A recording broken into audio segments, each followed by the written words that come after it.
A few days ago, I had the opportunity to pose a question on the future of the Ukraine resolution.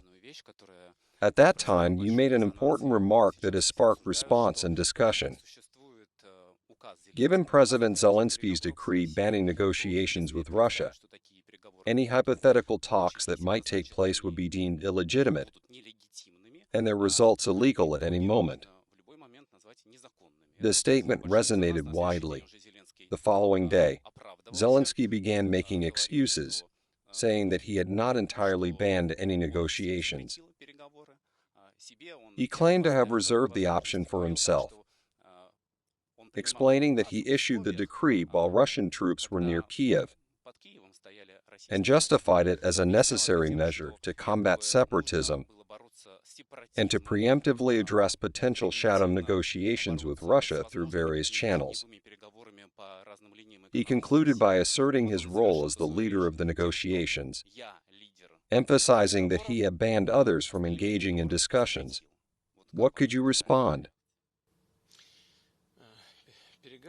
We launched negotiations immediately following the beginning of the special military operation.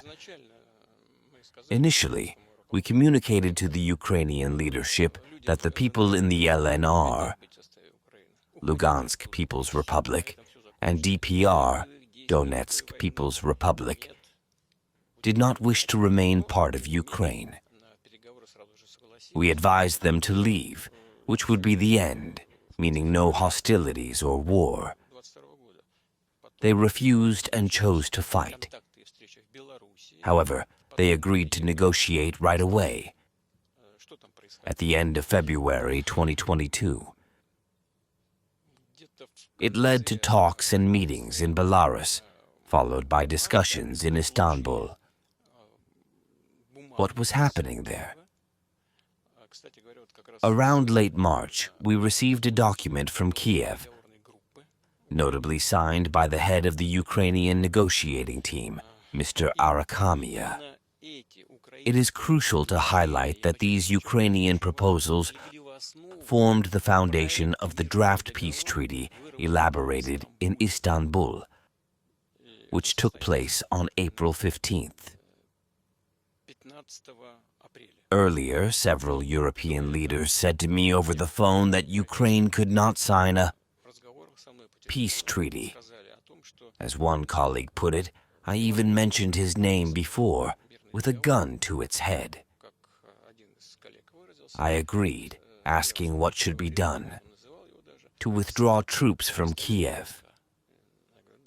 While we were aware that deception had been a tactic employed against Russia for decades, we agreed to this step to prevent large-scale bloodshed and avoid a major conflict. At the end of March, the withdrawal of troops from Kiev suburbs began, in 2 columns and 2 directions. By April 4th, this withdrawal was complete, with some troops leaving through Belarus, while others returning directly to Russia. It was accomplished by April 4th. The draft agreement we reached in Istanbul was finalized on April 15th. There were no remaining Russian troops in Kiev by that time. On the same day, despite some questionable provisions highlighted by the Foreign Ministry and other agencies, I confirmed our readiness to implement the document. On the evening of April 15th or 16th, we communicated to Kiev our agreement to sign it. There was little left to work on. Only one question that the Ukrainian side proposed to reach an agreement on at a personal meeting between the 2 presidents, which I also accepted.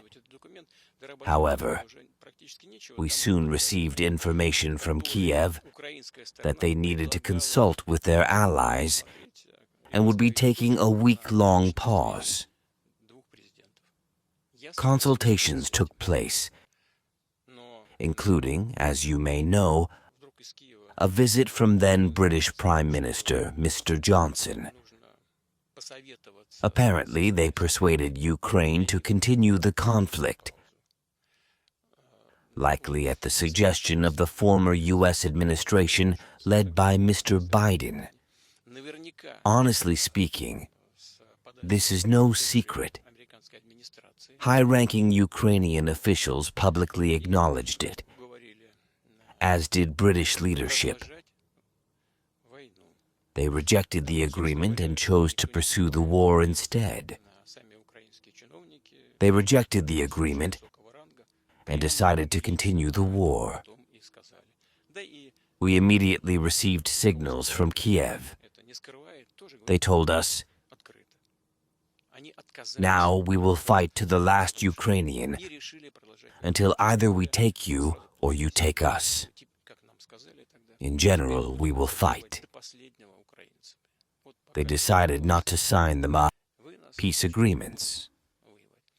But I repeat, on April 4th, 2022,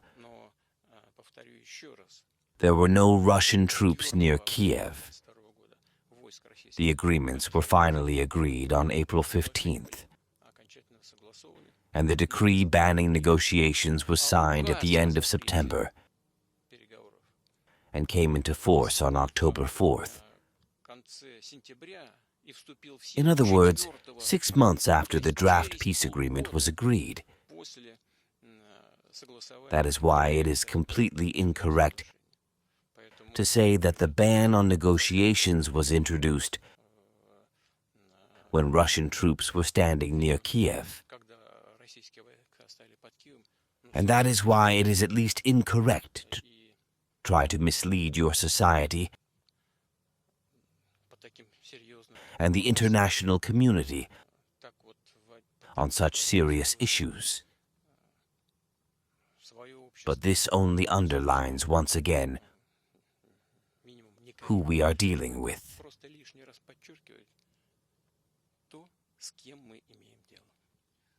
Zelensky says he's open to negotiations. Do you think it is possible to negotiate with him?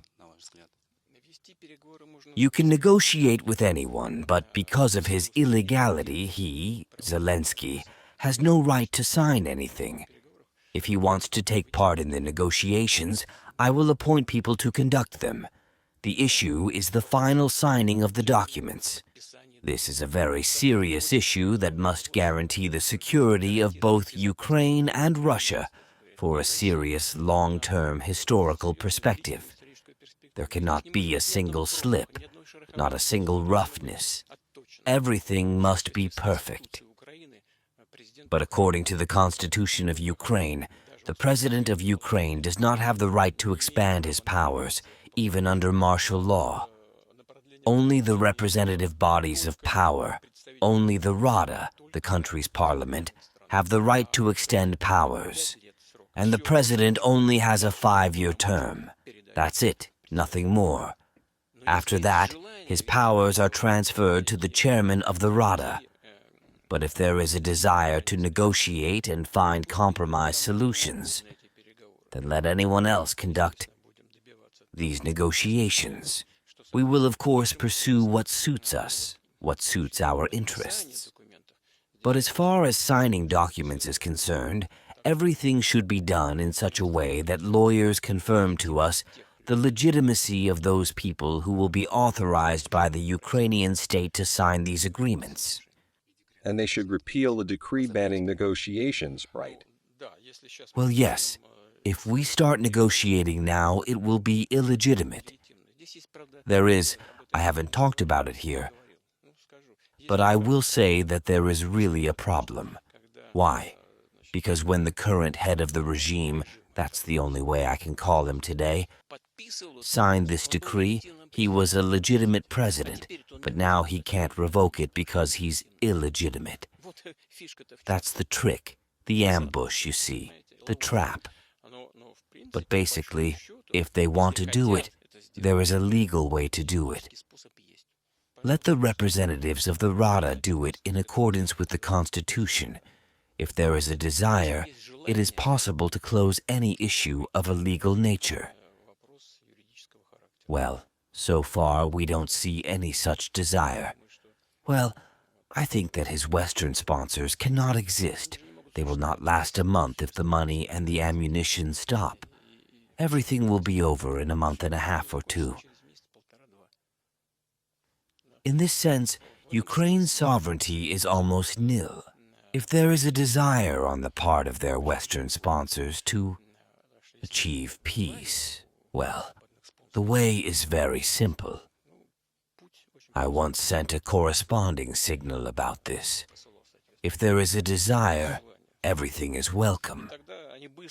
And then they will quickly find all legal ways to resolve legal issues, including the cancellation of this decree banning negotiations.